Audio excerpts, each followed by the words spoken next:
ఆదికాండము మొదటి అధ్యాయము 26, 27, 28 చదువుకుందాం. దేవుడు మన సరుపమందు మన పోలిక చెప్పున నరులను చేయుదుము. వారు సముద్రపు చేపలను, ఆకాశ పక్షులను, పశువులను, సమస్త భూమి మీద ప్రాకు ప్రతి జంతువును ఏలుదురుగా కనియు పలికెను. దేవుడు తన సరుపమందు నరుని సృజించాను. దేవుని సరుపమందు వాడిని సృజించాను. స్త్రీనిగాను పురుషునిగాను వారిని సృజించాను. అలాగే ఆదికాండము 2వ అధ్యాయం 7వ వచనం కూడా చదువుకుందాం. దేవుడైన యెహోవా నేల మట్టితో నరు నిర్మించి వారి నాసిక రంధ్రములలో జీవవాయువును ఊదగా నరుడు జీవాత్మాయను. ప్రార్థన, చిన్న ప్రార్థన. ప్రేమ నమ్మగలిగిన పరమ తండ్రి, ప్రభువా, ఈ సమయంలో చదవబడిన ఈ వాక్యాన్ని మీకు అప్పగించుకుంటున్నాము. నాయన, మేము ప్రశ్నలు జవాబులు అనే దానికోసం మేము ధ్యానిస్తుండగా మీరు ప్రతి ప్రశ్నకు సమాధానం అనుగ్రహించండి. మానవుడు మనసులో ఉన్న ప్రశ్నలకు నీవే గొప్ప జవాబుదారివి. మా మధ్యలో నాయన దేవా, ఈ ప్రశ్నలకు జవాబులు వెనగరించి నడిపించమని యేసుక్రీస్తు నామములో ప్రార్థించుచున్నాను. ఆమేన్. దయచేసి కూర్చోండి. ఈ సమయంలో పేర మరి గతసారి మనము ప్రారంభించిన అంశం ఏంటంటే, మొదట 2021 సంవత్సరంలో ఇక్కడ కృష్ణాపాలెంలో మరి మొదటి ఆదివారం నాడు ప్రారంభించిన అంశం ఏంటంటే ప్రశ్నలు మరియు జవాబులు. దాంట్లో మనం 9 ప్రశ్నలకు సమాధానం చూసామండి. ఇప్పుడు అవన్నీ చెప్పడానికి టైం లేదు, కానీ 9 ఆల్రెడీ చెప్పేసాం కనుక అవి ఆల్రెడీ అప్లోడ్ చేశారు. కాబట్టి మీరు దాన్ని ఎత్తుకెళ్ళి అక్కడ డిస్క్రిప్షన్లో కూడా పెడతా ఉన్నాం, దాన్ని కూడా చూడొచ్చు మీరు. దేవునికి స్తుతి కలుగాక. ఈరోజు మరొక కొన్ని 1 లేక 2 ప్రశ్నలు మనం చూద్దాం. ఏమిటంటే, ఆదికాండం 1వ అధ్యాయము 26వ వచనము, ఆదికాండం 2వ అధ్యాయం 7వ వచనంలో ఉన్నట్టు కనబడుతున్నటువంటి కార్యము ఇక్కడ ఏంటంటే, హల్లెలూయా, ఇక్కడ ప్రశ్న ఏంటంటే, ఆదికాండం 1:26లో నరుణ్ణి సృజించెను అని ఉంది. ఆదికాండం 2:7 వచనంలో నరుణ్ణి నిర్మించెను అని ఉంది. ఇక్కడ ప్రశ్న ఏంటంటే, నరుని సృజించెను, నరుని నిర్మించెను అనే రెండింటికి వ్యత్యాసం ఏమిటి అనేది ప్రశ్న. Praise the Lord. ప్రశ్న అనేది మనకు అర్థమైతే జవాబు కూడా అర్థమవుతుంది. ప్రశ్న స్పష్టంగా ఉండాలి. చాలామంది బైబిల్లో లేని ప్రశ్నలు వేస్తూ ఉంటారన్నమాట. మరి బైబిల్లో ఉన్న ప్రశ్న బైబిల్ది అయితే జవాబు కూడా బైబిల్లోనే ఉంటుందండి. అంటే మీరు 2 రూపాయల నోటు ఎక్కడ పడేసుకున్నారో అక్కడే వెతకాలి, కానీ పడేసుకున్న చోట వేరు, వెతికేది వేరే చోట అయితే ఎంత వెతికినా దొరకదు. అయితే ఎక్కడ దొరికిద్ది? ఎక్కడ పడిపోయిందో అక్కడ వెతికితేనే దొరికిద్ది. అలాగే బైబిల్ ప్రశ్న అయితే బైబిల్లోనే జవాబు ఉంటుందండి. ప్రశ్న ఏమో బయట, బైబిల్ ఎతికితే దొరకదు. బైబిల్లో ప్రశ్న బయట ఎదిగితే దొరకదు. ఇప్పుడు మీకు అర్థమైందండి ఇప్పుడు. కాబట్టి ప్రశ్న అయితే ఎక్కడి నుంచి చేస్తున్నామో మనము జవాబు కూడా అక్కడి నుంచే రావాల్సిందండి. దేవునికి స్తుతి కలుగాక. ఈ మొదటి ప్రశ్న చూద్దాం. ఆదికాండం 1వ అధ్యాయం 20 వచ్చిన ప్రకారముగా అక్కడ నరుడు సృజించబడెను అని ఉంది. అలాగే ఆదికాండం 2వ అధ్యాయం 7 వచ్చిన ప్రకారముగా నరుడు నిర్మించెను అని రాయబడింది. ఈ రెండింటికి వ్యత్యాసం ఏమిటి అనేది ఈ రాత్రి కాలంలో ప్రశ్న, దానికి జవాబు మనం చూద్దాం. దేవునికి స్తోత్రం కలుగాక. అయితే మనం చూసినట్లయితే ఆదికాండం 1వ అధ్యాయంలో దేవుడు 6 దినాల్లోనే ఈ సృష్టి అంతా చేశాడు. ఆయన మొదటి దినమున ఆయన వెలుగు అనే దాని గురించి, వెలుగు అని సృష్టించాడు. లెట్ దేర్ బి లైట్ అని పలికాడు. వెలుగు కలుగునుగాక అని పలకగా వెలుగు కలిగెను అనేది మొదటి యొక్క సృష్టి. సృష్టిలో ఆయన దాన్ని సృష్టించాడు. దేవునికి స్తుతి కలుగాక. ఆ తర్వాత ఆయన సమస్తాన్ని చూస్తున్నాం. ఏంటి? సముద్రమును, భూమిని, ఆకాశమును, ఉదయకాలు చెప్పినట్లుగా మరి ఆ జంతువులను, ఎగురు పక్షులను, జలచరాలను, చెట్లను, మరి మరి ఇవన్నీ పురుగులను, తేనెటీగలను, ఏమైతే ఉన్నాయో సమస్త జీవులను ఆయన సృష్టించడానికి చూసినట్లయితే మరి ఆరవ దినం వచ్చేసరికి 6వ దినం రోజునే మానవుని చేశాడండి. మొదటి దేవుడు సృష్టిని చేశాడు, ప్రకృతిని చేశాడండి. ప్రకృతి తర్వాతనే దేవుడు ఇక్కడ ఏం చేశాడండి, మనిషిని చేస్తూ ఉన్నాడు. అది ఎక్కడ? ఆదికాండము మరి 27 వచ్చిన చూస్తున్నాం, 26లో చూస్తున్నాం. దేవుడు మన స్వరూపమందు మన పోలిక చెప్పున నరులను చేయుదుమని చెప్తా ఉన్నాడు. 27 వచ్చిన వచ్చేసరికి తన స్వరూపం అని చెప్తా ఉన్నాడు.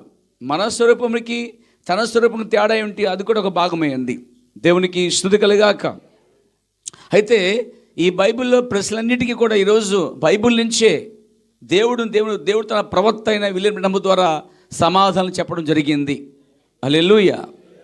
నేను దాంతో పంచుకున్నాను పేరు. నేను ఆదికాండంలో దేవుడు సృష్టిని మొదలుపెట్టాడు. 6వ దినం వచ్చేసరికి మానవుని చేశాడు. హల్లెలూయా.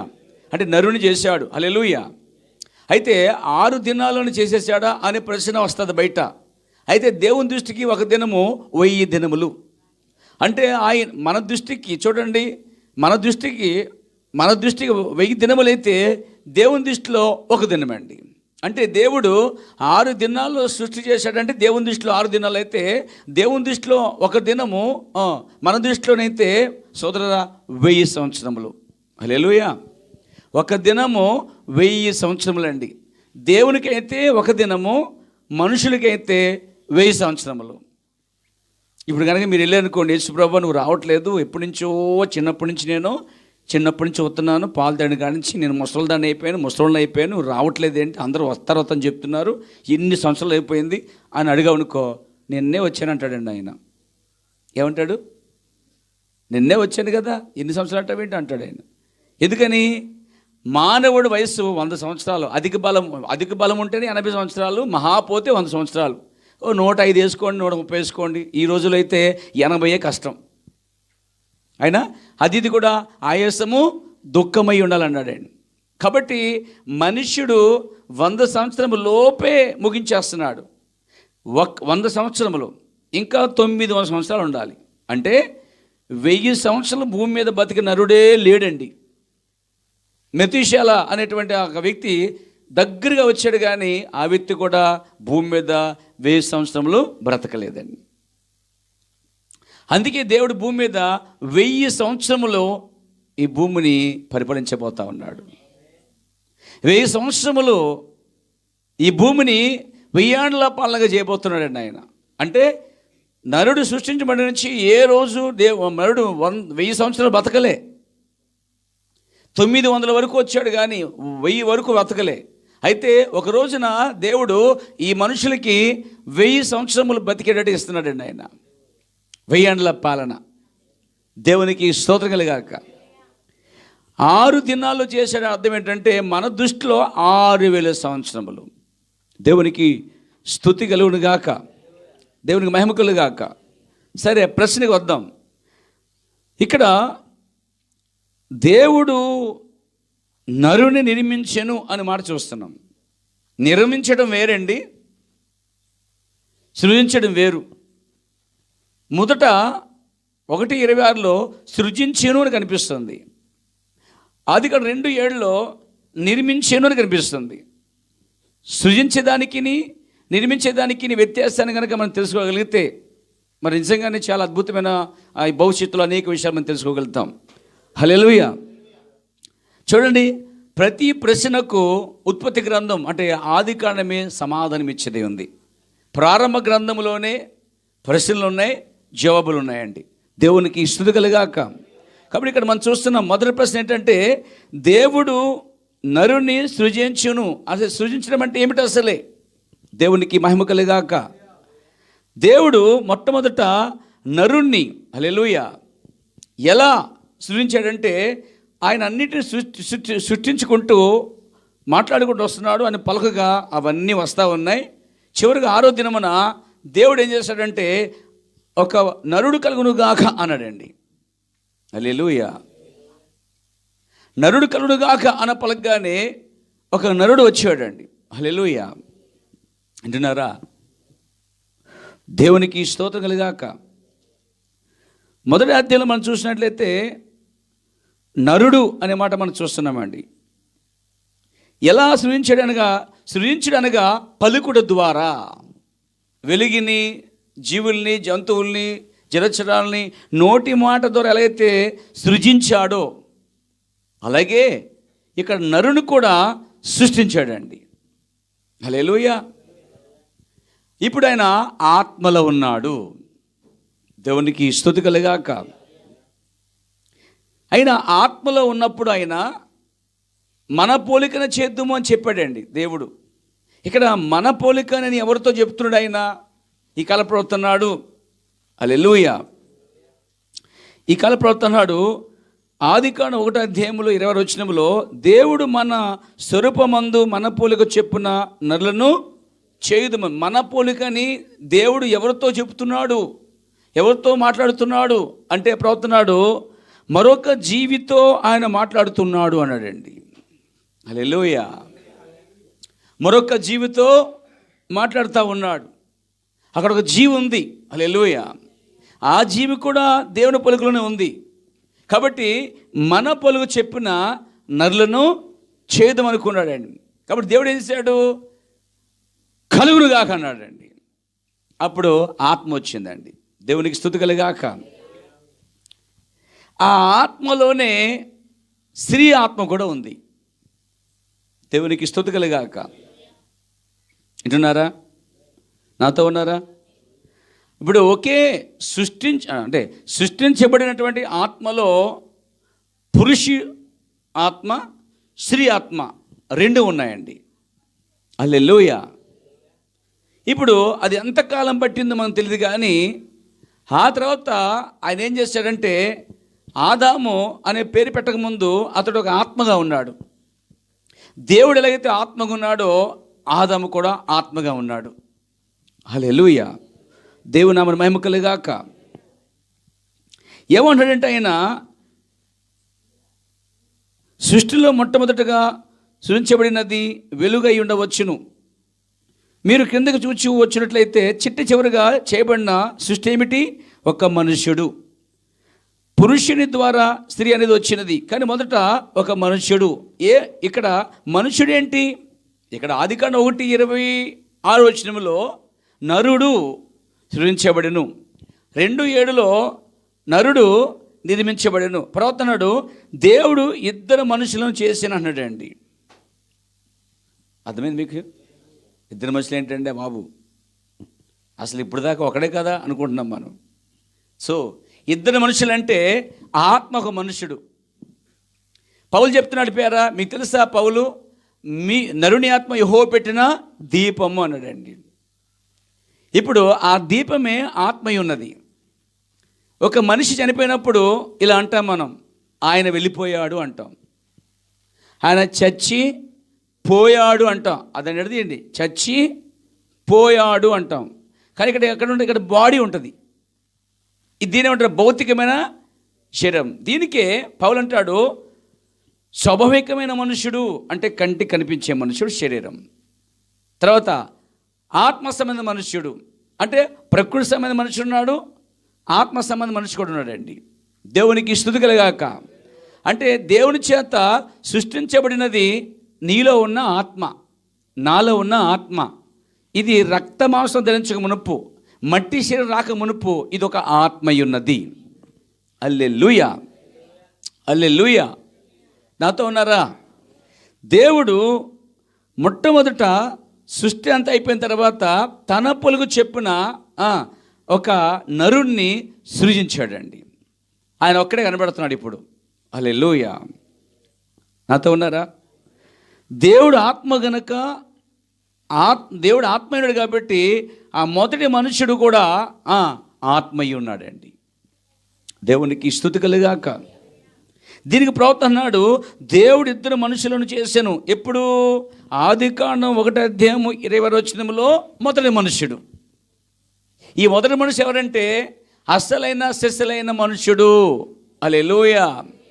చూడండి, వాస్తవం చెప్పాలంటే ఇది నిజమైన మనుషుడు కాదు. ఇందులో నివసిస్తున్నటువంటి ఆంతర్య పురుషుడు, బహిరంగ పురుషుడు. ఇది బహిరంగ పురుషుడు అండి. అర్థమైందా? ఆంతర్య పురుషుడు అంటే ఏంటి అంటే ఇప్పుడు ఇద్దరు పురుషులు ఉన్నారు. ఆత్మ అది కూడా ఒకటి పురుషుడు, తర్వాత శరీరము ఒక పురుషుడు. అయితే రెండు కలిసే ఉన్నాయి. హల్లెలూయా. రెండు అంటే అర్థం ఏంటంటే ఇక్కడ శరీరం అనేది లేక మునిపే ఒక ఆత్మ ఉన్నది. మొదట మనిషి ఆత్మయ్య ఉన్నాడు. ఆత్మలు చచ్చిపోవు. హల్లెలూయా.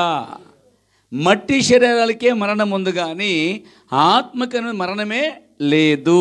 అగ్ని ఆరదు, పురుగు చావదంటే అగ్నిగుండం అనేది ఆరదు, కానీ అందులో ఉన్న పురుగు అనే ఆత్మ కూడా చావదు, కానీ హింసించబడుతుందండి అక్కడ. ఇప్పుడు మన ఈ రూపం రాకముందు అస్సలైన ఒరిజినల్ రూపం తెలుస్తాయండి, ఆత్మ అండి. ఈ రూపము కన్నా లోపల ఉన్న ఆత్మ చాలా అందమైనది.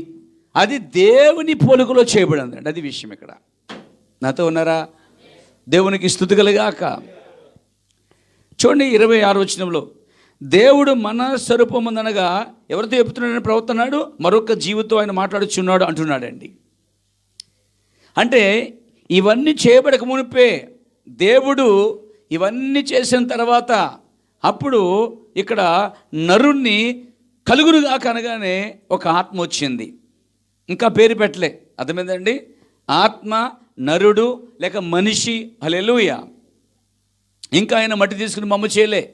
ముందు ఆత్మ ఉన్నది. అంటే మొదట మనుషుడై ఉన్నాడండి. అసలైన మనుషుడు ఎవరు తెలుసా? మీలో శరీరంలో నివసించినటువంటి మనుషుడే నిజమైన మనుష్యుడు. ఇది నిజమైన మనిషి కాదు, ఇది ఒక తాత్కాలికమైనది. అయితే ఇందులో నివసించడానికి దేవుడు ఆ మనిషిని తీసుకొచ్చి దీనిలో పెడతా ఉన్నాడు. అయితే మొట్టమొదట నరుణ్ణి దేవుడు సృష్టించాడంటే ఆత్మగా. ఆ ఆత్మలోనే స్త్రీ ఆత్మ కూడా ఉందండి. దేవునికి స్తోత్రం కలుగాక. ఏ ఉద్దేశంతో దేవుడు ఆత్మని సృష్టించాడు? ఏ ఉద్దేశంతో దేవుడు తన పోలికలో చేశాడు? హల్లెలూయా. అంటే లోపల ఆత్మ అస్సలైన దేవుని పోలికలో చేయబడిందండి. ఇదేమో భూ సంబంధమైనటువంటి శరీర సంబంధ రూపంలో ఇది ఉందండి. మనుష్యుడు దీనికన్నా అసలైన ఆత్మ మనుష్యుడు చాలా వ్యత్యాసంగా ఉన్నాడట. దేవునికి స్తుతి కలుగాక. అయితే ఏ ఉద్దేశంతో చేస్తామనుకున్నాడు? 20వ వచనం చూడండి. దేవుడు మన స్వరూపమందు మన పోలిక చొప్పున నరులను చేద్దుము. ఎందుకు చేయాలనుకున్నాడు ఆయన? వారు సముద్రపు చేపలను, ఆకాశ పక్షులను, పశువులను, సమస్త భూమిని, భూమి మీదున్న ప్రాకు ప్రతి జంతువులను ఏలుదురుగా కని పలికాను. అంటే ఏ ఉద్దేశంతో దేవుడు మొదటి మనిషిని అనగా ఆత్మను చేశాడంటే దేవుని పోలికలో చేయబడినటువంటి ఆ మొదటి మనుష్యుడు ఆత్మైన ఆదాం అన్నమాట. హల్లెలూయా. అతను ఏ ఉద్దేశంతో చేశాడంటే భూమిని, హల్లెలూయా, సమస్త భూమిని, దాని మీద ప్రాకు జంతువులను, ఆకాశ పక్షులను, సముద్రపు చేపలను యావత్తును ఏలుట కొరకే దేవుడు మొదట మనిషినైన ఆదామనే ఆత్మ చేశాడండి. హల్లెలూయా. మొదట దేవుడు ఆదాముగా సృజించాడండి. అయితే ఆత్మలో ఉన్న ఆదాము ఫలాన్ని కోసుకోలేడు, భూమిని దున్నలేడు, మరియు తినలేడు. అర్థమైందండి? ఆత్మ ఏమీ చేయలేదు. ఆత్మకి ఆకలి ఉండదు, ఆత్మకి దాహం ఉండదు, ఆత్మకి నిద్ర ఉండదు. అర్థమైందండి? ఆత్మకి అలసట ఉండదు, ఆత్మకి చెమట పట్టదు. అర్థమైందండి? ఆత్మకి మరణం ఉండదండి. Praise the Lord. అయితే ఇప్పుడు ఈ ఆదాము అనేటువంటి యొక్క మొదటి ఆత్మ, నిజమైన మనిషి అనే ఆత్మ, ఈ యొక్క ఆత్మ చెట్టుకు నీరు పట్టలేదు, ఆత్మ ఫలాన్ని కొయ్యలేదు. మరియు ఆత్మ అనేది అక్కడ చూస్తుంటే నా సోదరులారా, అది ఎలా ఉందంటే మరి ఆత్మ పరిపాలించడానికి అతనికి ఇప్పుడు స్పర్శించడానికి, తాగడానికి అంటూ ఏమీ లేదు. హల్లెలూయా. అందుకే దేవుడు ఏం చేశాడట? ఆదికాండము 2వ అధ్యాయము రండి.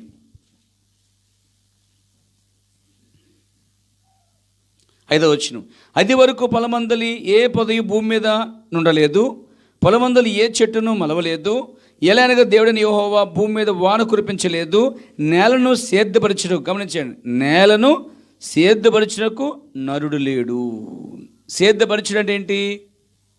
ఏదైనా పట్టుకోవాలి, పార పట్టుకొని ఇవ్వాలి, మొక్కలు నాటాలి, ఆకులు కొయ్యాలి, తర్వాత ఏం చేయాలి? ఫలాలు కొయ్యాలి, పట్టుకోవాలి, దాన్ని తినాలి, స్పర్శించాలి. వింటున్నారా? ఆత్మ జ్ఞానేంద్రము లేరు, శరీర జ్ఞానేంద్రాలు వేరు.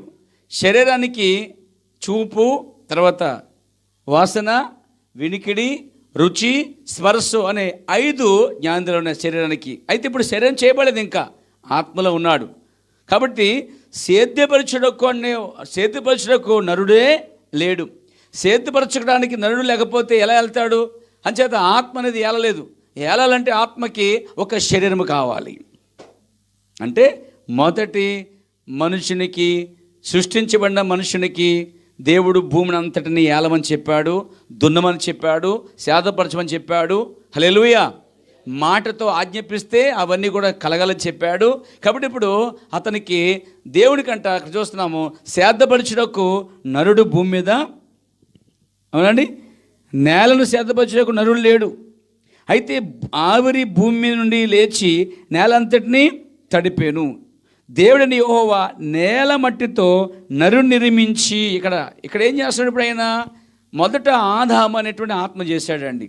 ఆదాము అనే ఆత్మలో స్త్రీ అనబడుతున్నటువంటి అమ్మ కూడా అక్కడే ఉంది. కానీ ఎప్పుడు వచ్చింది బయటకంటే చాలా తర్వాత. హల్లెలూయా. ఆత్మగా సంచారం చేస్తున్నాడండి ఆయన. భూమిని దున్నాలంటే శరీరం కావాలి, పళ్ళు కొయ్యాలంటే శరీరం కావాలి, రుచి చూడాలంటే నాలుక కావాలి. కాబట్టి ఏం చేశాడు ఇప్పుడు దేవుడు? హల్లెలూయా. నేల మట్టి తీసుకున్నాడు ఆయన. నేల మట్టి తీసుకుని ఒక బొమ్మను తయారు చేసాడండి ఆయన. Praise the Lord. ఈ బొమ్మను తయారు చేసినటువంటి ఆ రూపము, వింటున్నారండి, ఈ బొమ్మను చేసినట్టు ఆ రూపము వాస్తవం చెప్పాలంటే అది ఒక జంతు రూపం అంటండి అది. హల్లెలూయా. అసలే ఒరిజినల్గా ఉన్న ఆత్మ దేవుని స్వరూపములో చేయబడింది, దేవుని పోలికలో చేయబడింది. ఈ యొక్క పై కనబడుతున్నటువంటి ఈ మట్టి శరీరము చూడండి, ఒక కోతి లేకపోతే జంతు స్వభావం, లేక జంతు యొక్క చూడండి జంతు యొక్క జాతితో చేయబడింది. చెప్పాలంటే జంతు మాంసం కాదు, కానీ ఇది మనిషి మాంసం వేరు, జంతు మాంసం వేరు. జంతువులో ఆత్మ లేదు, కానీ ఇక్కడ ఈ యొక్క మనిషి శరీరంలో ఆత్మ నివసిస్తుంది అండి. హల్లెలూయా. కాబట్టి ఇక్కడ ఏం చెప్పబోతున్నా నేను, ఆ ఆత్మను తీసుకుని దేవుడట ఏం చేశాడంటే అండి, నేల మట్టి అంటే అక్కడ 16 ఎలిమెంట్స్, అంటే 16 మూల పదార్థాలు మట్టిలో ఉన్నాయి. అంటే పొటాషియం, కాల్షియం, ఐరన్, ఇంకా పెట్రోలియం, ఇవన్నీ కూడా మొత్తం చూసుకుని ఆయన ఒక బొమ్మ చేశాడు. ఆ బొమ్మ చేసిన తర్వాత నాసిక రంధ్రం అంటే ముక్క అన్నమాట. హల్లెలూయా. నాసిక రంధ్రములో ఏం చేశాడు ఆయన? జీవవాయువును అని ఊదాడండి ఆయన. ఎప్పుడైతే ఆ బొమ్మ కదలని బొమ్మ అండి, అది అలా ఉందంతే. ఆ బొమ్మ లోపల అనేసాడు జీవైన అని ఊదగా, అర్థమైందండి, ఆదాముక ఆత్మ లోపలికి వెళ్ళింది అండి. ఆదాముక ఆత్మని ఆ లోపలికి పంపించాడు ఆయన. పంపగానే ఏమైందంటే అక్కడ ఏమన్నాడు? దేవునికి స్తోత్రం. నరు నిర్మించి వారి నాసికరంధ్రములలో జీవవాయువును ఊదగా నరుడు జీవాత్మయను. హల్లెలూయా. ఇప్పుడు ఆత్మ ఒక శరీరం ధరించింది. చెప్పాలంటే దేవుడు చేసిన బొమ్మలోనికి ఆదాము తీసుకొచ్చి పెట్టాడండి. ఇప్పుడు బొమ్మ ఎలా ఉన్న బొమ్మ కదులుతుందండి, నడుస్తుందండి, మాట్లాడుతుందండి, పార పట్టుకోగలదు, దున్నగలదు, మొక్క తీయగలదు, మాట్లాడగలదు, పళ్ళు తీయగలదు, రుచి చేయగలదు. ఏ ఉద్దేశంతో? కింద చెప్తున్నా చూడండి. దేవుడైన యెహోవా తూర్పున ఏదెనులో ఒక తోట వేసెను, తాను నిర్మించినంటే బొమ్మగా చేసిన ఆ బొమ్మలో ఆదామునాత్మను పెట్టి, హల్లెలూయా, తాను నిర్మించిన నరుణ్ణి దానిలో ఉంచెను. ఏ ఉద్దేశంతో? సేదపరచుటకు, భూమిని ఏలుటకు, జీవులను ఏలుటకు, సింహములను, జంతువులను, పాకు పురుగులను, ఆకాశ పక్షులను, సముద్రపు చేపలను అన్నిటినీ కూడా సర్వ అధికారం కలిగి ఏలుటకే దేవుడు ఆ ఆత్మని ఒక బొమ్మ చేసి, మట్టి బొమ్మ చేసి, మట్టి బొమ్మలో పెట్టగా అప్పుడు ఆ మట్టి బొమ్మ నరుడు ఆత్మ, జీవించే ఆత్మ అయినదండి. ప్రశ్న ఏంటి? ఆదికాండం 1:26లో సృజించెను ఆత్మగా. తర్వాత ఆదికాండం 2:7 నిర్మించిననగా ఆయన ఒక బొమ్మ తయారు చేసి, మట్టి బొమ్మ, ఆ మట్టి బొమ్మ నాసిక రంధ్రంలోంచి జీవైన ఊదగా బొమ్మ కదలటం ప్రారంభించిందండి. ఇప్పుడు ఆ మట్టి బొమ్మలు ఎవరున్నారండి? ఆదాము ఉన్నాడు. ఇప్పుడు అదే మట్టి బొమ్మలో అవ్వ కూడా ఉందండి. అయితే అది ఎలా ఉందట? రక్త మాంస గల మట్టి అయి ఉన్నది. హల్లెలూయా. అందుకే మనుషులు చనిపోయినప్పుడు తిరిగి మట్టి అయిపోతున్నాడండి. బైబిల్ చెప్తుంది, మన్ననేది వెనకటి వెళ్ళి మన్నవును, దేవుడిచ్చిన ఆత్మ మళ్ళీ దేవుని వద్దకే వెళ్ళిపోవును. ఇక్కడే మనకు కనిపిస్తుంది. ఏం కనిపిస్తుంది? ఒకటేమో బాహ్య పురుషుడు, ఇంకోటేమో ఆంతర్య పురుషుడు. హల్లెలూయా. బహిరంగ కనిపించే మనిషి మట్టి శరీరం అయితే, లోపల ఉండేటువంటి ఆత్మక మనిషి ఉన్నాడు. అంటే ఇద్దరు మనుషులు, ఒకటి ఆత్మ అనే మనిషి, ఇంకోటి మట్టి శరీరం అనే ఒక మనిషి అనేది మనకు చాలా స్పష్టంగా అర్థమవుతుంది. ఇప్పుడు ప్రశ్న సమాధానం చూసామంటారా? చెప్పాలి. హల్లెలూయా. మొదట దేవుడు తన పొలికలో ఆత్మ అనబడుతున్న ఆ వ్యక్తిని, మొదటి వ్యక్తిని ఏం చేశాడండి? తన పొలికలో చేశాడు. ఈ మట్టి అనేది జంతువు పొలికలో చేశాడండి. హల్లెలూయా. వింటున్నారా? ప్రవక్త అంటాడు చోట, మీరు ఒక కోతును లేకపోతే ఏదైనా తీసి చరము లాగేసి ఒక బిడ్డను పక్కన పెడితే రెండు ఒకలా ఉంటాయంటండి. కోతుని చరము తీసేసి ఒక పుట్టిన బిడ్డను పెడితే పక్కన సేమ్ ఒకలా కనిపిస్తారట. కోతి కాదు కానీ జంతువు యొక్క రూపంలోని ఈ శరీరం చేయబడిందండి. అర్థమైందా? ఇది జంతువు కాదు కానీ రూపమైతే అది చేయబడింది. వింటున్నారా? అయితే దీన్ని చూసుకుని వాళ్ళు ఏమన్నారు? కోతి నుంచి మనిషి వచ్చాడని. నోను కాదు, కోతికి దగ్గరగా ఉన్నాడు కానీ కోతి కూడా లేక సింపకి కూడా ఎలా ఉందంటే మానవునికి పోలికలో చేయబడినట్టుగా ఉందన్నమాట. మానవుడు దాని తర్వాత చేయబడ్డాడండి. అర్థమైందండి? ఆయన కప్పు నుండి చేప నుండి చేసుకుంటూ వచ్చిన తర్వాత అన్ని కలుగునుగాక అప్పుడైనా చింపాంజిని కలుగునుగాక. ఆ తర్వాత ఇవేమో మట్టి నుంచి వచ్చినటువంటి, గుర్తుపెట్టండి, ఇవి మట్టి నుంచి వచ్చినటువంటి రక్త మాంసములు మాత్రమే. హల్లెలూయా. జంతువులన్నీ భూమిలోంచి వచ్చాయండి, కానీ ఆదాము పైనుంచి వచ్చాడు. అది విషయం ఇక్కడ. మొదటి ఆదాము మనుషుడు పైనుంచి వచ్చాడు, అంటే ఆత్మ పైనుంచి వచ్చింది. జంతువులకి ఆత్మ లేదు కాబట్టి పైనుంచి వచ్చే ప్రసక్తే లేదు. కాబట్టి జంతువు కలుగును కాకనగానే కోతి, ఇవన్నీ ఏనుగు, సింహము, ఈ తర్వాత ఇంకేంటి, ఇంకా కోతి, చింపాంజీ, హల్లెలూయా, గొర్రెల్లా కలుగును కాకనే అవన్నీ భూమిలోంచి అలా లేచేయండి. కానీ వాటికి ఏమి లేదు? ఆత్మ లేదు. అయితే ఇక్కడ అవి కూడా సృజించబడ్డాయి కానీ మట్టిలోంచి. కానీ ఈయన మాత్రము పైనుంచి ఈ ఆత్మనైనా కలుగునుగాక అన్నాడండి ఆయన. ఇప్పుడు మట్టి నుంచి వచ్చిన జంతువు యొక్క విధానంలోనే మట్టి యొక్క శరీరం కూడా చేయబడిందండి. Praise God. అంటాడైనా దాని కాళ్ళ, దాని చేతుల మనకు కూడా ఉంటాయంటాడండి ఆయన. అయితే ఈ రూపమైతే ఈ జంతు రూపమే కానీ లోపల ఆత్మ మాత్రము దేవుని సంబంధించింది, దేవుని రూపమై ఉన్నది. దేవునికి స్తుతి కలుగాక. ఇద్దరు మనుషులు, అసలైన మనుషుడు తెలుసా? లోపల ఉన్నవాడే నిజమైన మనుషుడు అండి, శాశ్వతమైన మనుషుడు. దేవుని పొలుకులోను దేవుని స్వరూపమందు చేయబడిన వాడే అతడండి. దేవునికి స్తుతి కలుగాక. ఇక్కడ ఏం చెప్పబోతున్నాను నేను ఇప్పుడు? మొదట ఆత్మ దేవుని పొలుగు చేయబడింది, రెండవ మనుషుడు మట్టి నుంచి చేయబడ్డాడు. హల్లెలూయా. అందుకే మట్టి వెనకడ వల్లే మట్టిలేకపోతున్నాడు. మట్టి నుంచి మట్టి నుంచి చేయబడింది కాబట్టి ఈ శరీరానికి ఆహారము మట్టి నుంచే కావాలి. గోధుమలైనా అవండి, రొట్టె అయినా, రైస్ అయినా, కాయగూరలైనా, మాంసమైనా అదంతా టోటల్గా మట్టి నుంచే. ఆ రైస్ అయినా మరి తినేది ఏదైనా సరే, అర్థమైందా? మట్టిలో పుట్టుకొచ్చిన ఆహారమే దీనికి కావాలి. అయితే దీనికి మట్టి నుంచి పుట్టినటువంటి ఆహారము, కింద నుంచి వచ్చిన నీరు మాత్రం దీన్ని పనిచేస్తుంది. అంటే మట్టి నుంచి వచ్చిన నీరు, మట్టి నుంచి వచ్చినటువంటి ఆహారము దీనికి కావాలి, ఎందుకంటే ఇది అక్కడి నుంచి వచ్చింది కాబట్టి. అయితే పైనుంచి వచ్చినటువంటి ఆత్మకి పైనుంచి రావాలి. అందుకే నరుడట దేవుడి రొట్టు వలన కాదు కానీ దేవుని మాట వలన బతుకున్నాడండి. రొట్టు వలన బతికేదేమో, అన్నం వలన బతికేదేమో శరీరము, వాక్యం వల్ల బ్రతికేదేమో నీలో ఉన్న ఆత్మ. జంతువులకి ఆత్మ లేదండి, కానీ మీలో ఒక ఆత్మ ఉన్నది. అది నిజమైన దేవుని పోలికలోను స్వరూపమందు చేయబడింది.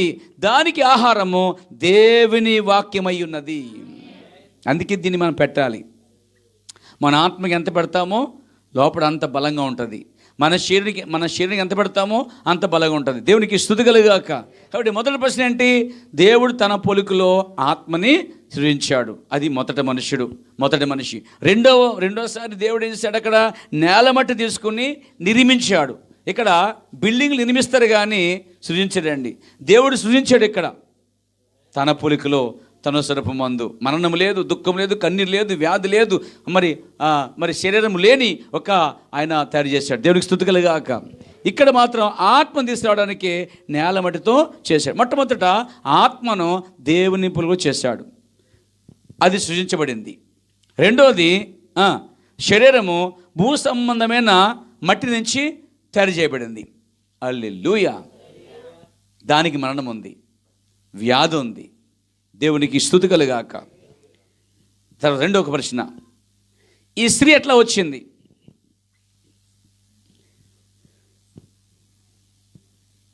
మొదటి మనుష్యుడు సృజించబడ్డాడు, రెండవ మనుష్యుడు మట్టి నుంచి చేయబడ్డాడు.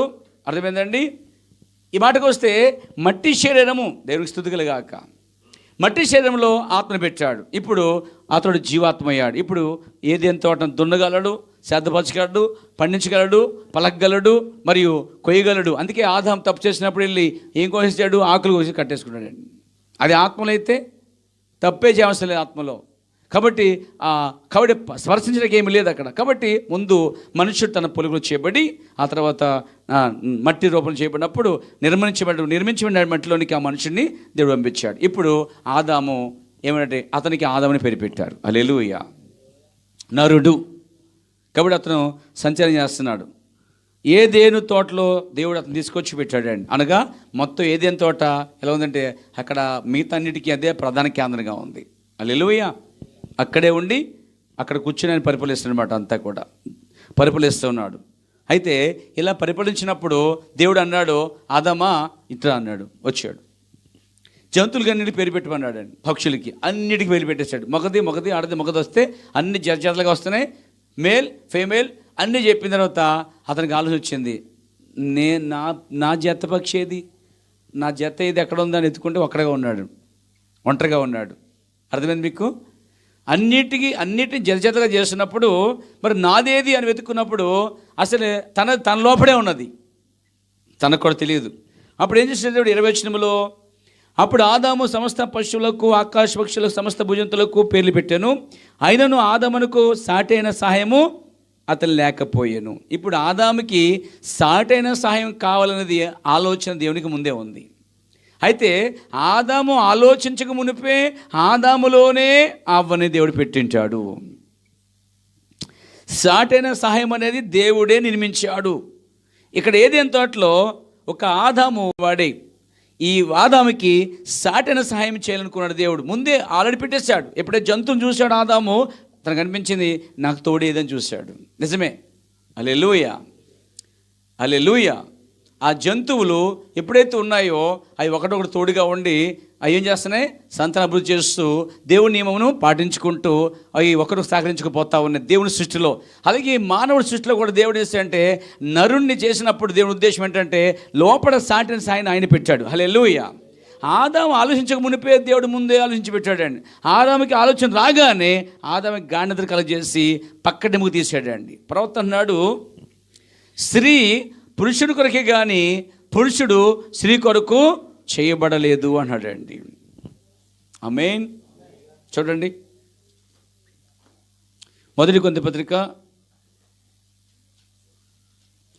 దేవునికి స్తోత్రం, 11వ అధ్యాయము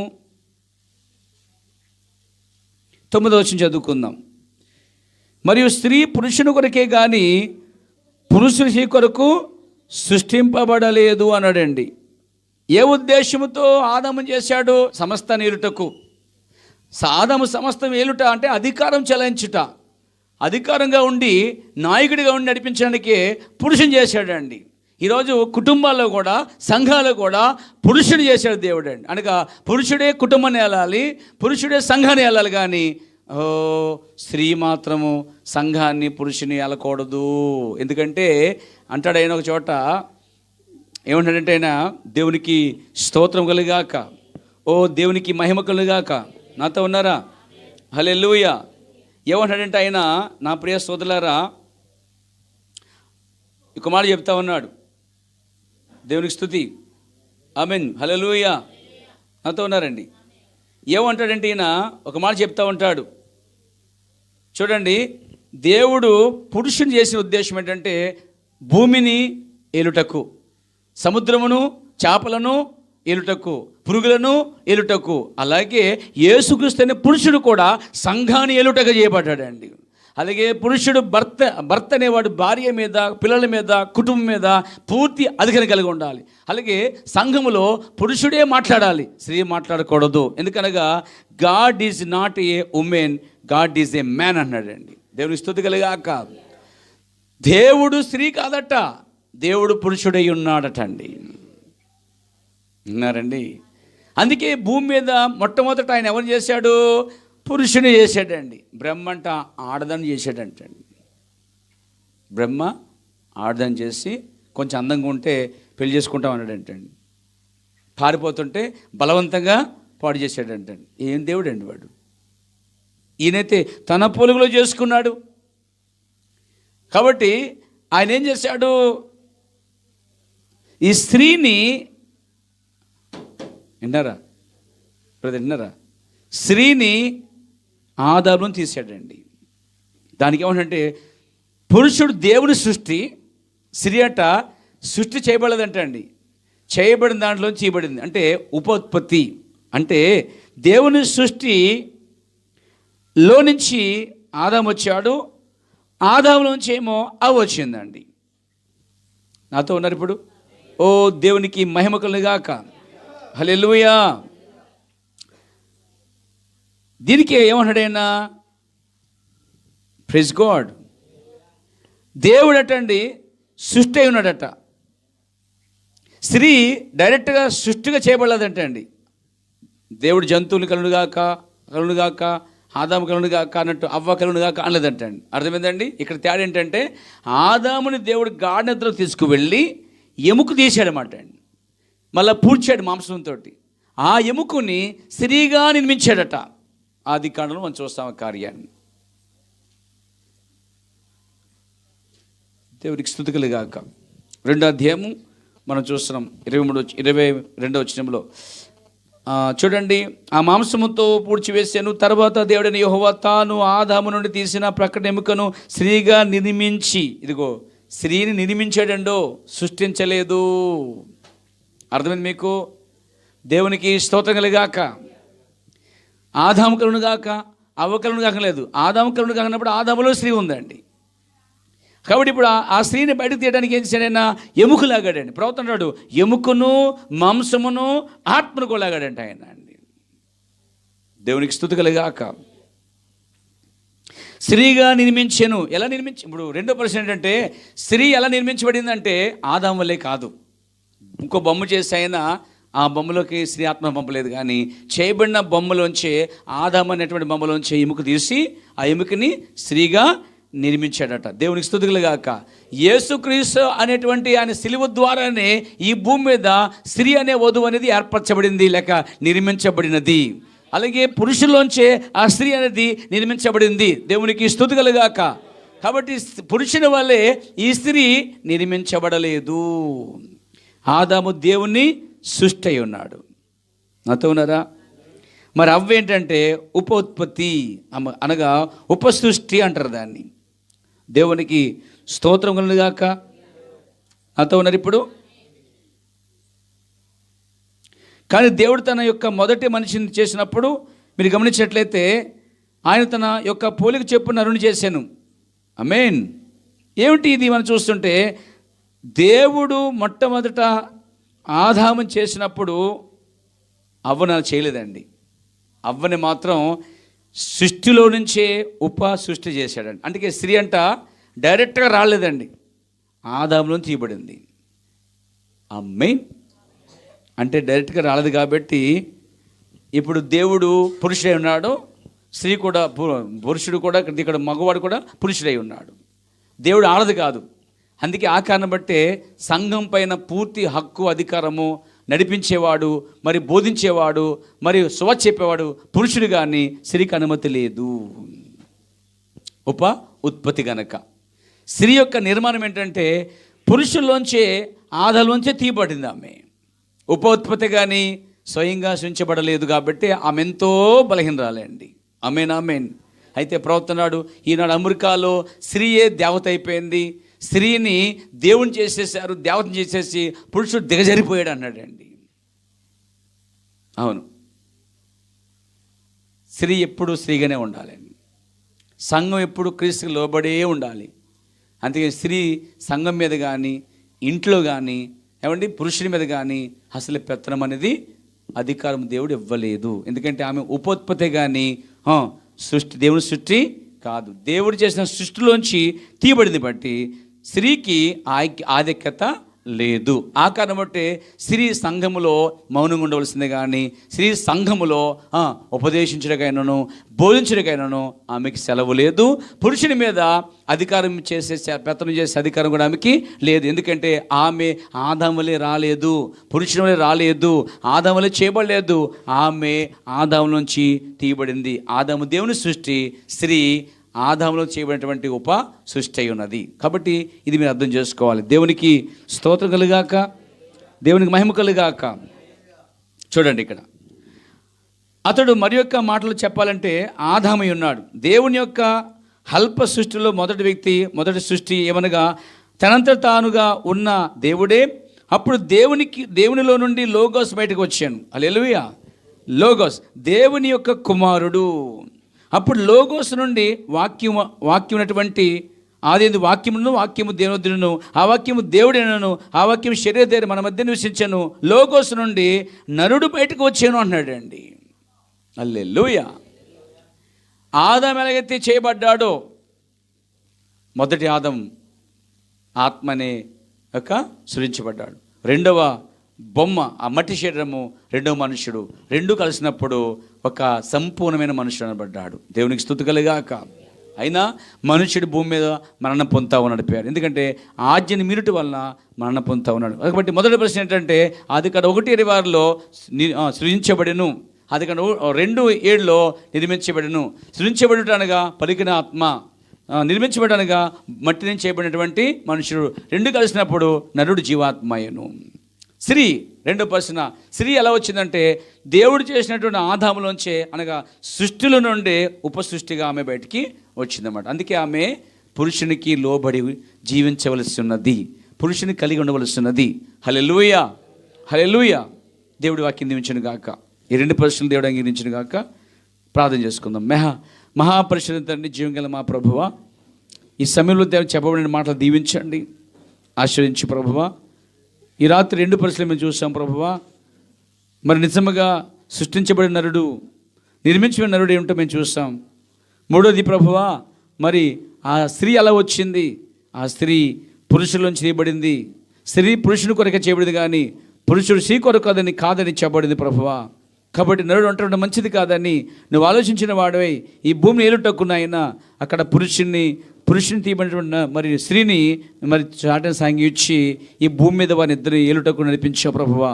అనగా అవ్వ ఆదములు ఈ భూమిని పరిపాలిస్తున్నాయి. కాబట్టి ప్రభు ఒక దినమున యేసు మరి వధువు కూడా ఈ భూమిని పరిపాలిస్తాయని ఆ గొప్ప సంపూర్ణకు తీసుకొచ్చే దేవుడు అని ప్రభు నమ్ముతూ మీకు అప్పగించుకున్నాం. దేవా, దీవించి ఆశ్రయించండి.